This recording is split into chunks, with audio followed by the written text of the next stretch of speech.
Hello, এই হাত নিও। হ্যালো বন্ধুরা, আমি কাজের পপি চলে আসছি। আপনারা আমাকে কেউ দেখেন না, আমার কোনো দুঃখ নাই, কোনো দুঃখ নাই। যেটা ভাগ্যে থাকবে সেটাই হবে। আর আমি ইউটিউবের টাকা তো খাবো না। ইউটিউবের টাকা আমি অসহায় মানুষকে দিব। যেহেতু এখনো পাচ্ছি না আমি ইউটিউবের টাকা।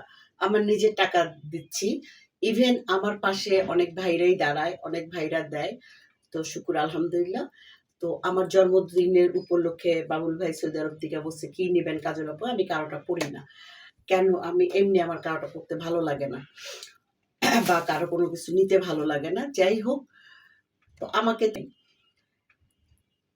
তো যে ভাইয়া পাঠাইছে সে ভাইয়া আসো। মানুষগুলো না খেয়ে আসছে, খুব কষ্ট করতেছে, বৃষ্টি বাদলের দিন। বসো এখানে। ব্যাগটা কোথায়? ব্যাগটা নাও, ব্যাগ নিয়ে আসো। তো এই মানুষগুলো আসলে কিছু করতে পারে না। এই হচ্ছে প্রতিবন্ধী একটা মানুষ। ওর দুইটা বাচ্চা ওর হাজবেন্ড ফেলে রেখে গেছে, বাচ্চা ছোটটা পেটে রেখে। তো এখন হয়েছে আমি যতটুকু পেরেছি করেছি।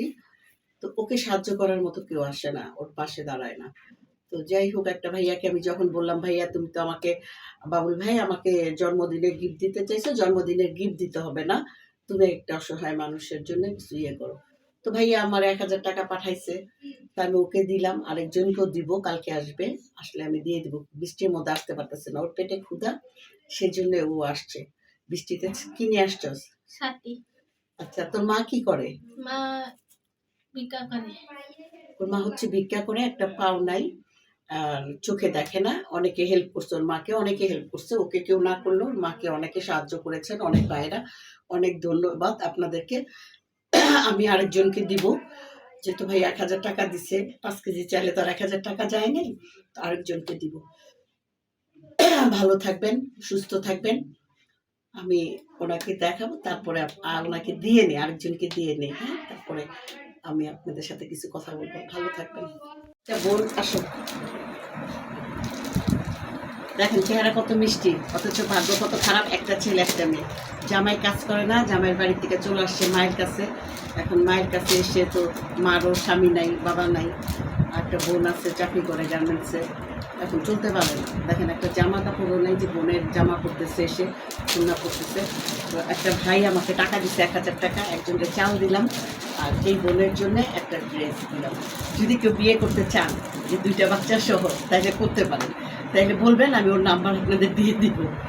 অনেক ভালো একটা মানুষ, ওর মাও খুব ভালো, ওর বোনটাও ভালো, খুবই ভালো মানুষ। দেখেন যারা ভিখারি তারা কিন্তু 10 দুয়ারে যেতে পারে, ওরা কিন্তু ভিখারি না। ওরা কাউকে বলতে পারে না, চাইতে পারে না, কষ্ট করে মরে। হ্যাঁ, ধুকে ধুকে মরে। একটা জায়গায় তাও কাজ নিচ্ছে, মাসে বসে 6,000 টাকায়, সেই কাজটা ছুটে গেছে, কেন দোকানটা ছেড়ে দিল। 10,000 টাকা না কত, 6,000, সরি 6,000 টাকা। 6,000 টাকা 2 বাচ্চা নিয়েও চলতে পারতো, তারপরে কোনো রকম মায়ের কাছে থেকে। হ্যাঁ, কিন্তু এখন সেই কাজটাও চলে গেছে, কেন ওরা হোটেলটা ছেড়ে দিচ্ছে। হোটেলে মাছ সবজি টবজি কাটতো, আর ওখান থেকে খাবার দিত না, খাবার দিত। কিন্তু এত নরম, এত ভালো, ওর মাও ভালো, বোনটাও ভালো, ও ভালো। দেখেন ওদের কপালটাই খারাপ। ওর বোনেরও হাজব্যান্ড গেছে আজকে 20 বছর, ছোট থাকতে বিয়ে হয়েছে, একটা মেয়ে হয়েছে, চলে গেছে। এই যে মানুষের ভাগ্যগুলো কত খারাপ। ওরা কিন্তু কারো কাছে যে হাত পাততে পারবে না, সারাদিন না খেয়ে থাকলেও। তো কেউ যদি ওকে পছন্দ করেন, 2 বাচ্চার সহ বিয়ে করতে চান, বলবেন, আমি অবশ্যই নাম্বার দিয়ে দিব। তো ভালো থাকবেন, একটা ভালো একজন মানুষ পাবেন। ভাইয়ার জন্য দোয়া করি, যে ভাইয়াটা 1,000 টাকা পাঠাইছে বাবুল ভাই। তো ভালো থাকবেন ভাইয়া।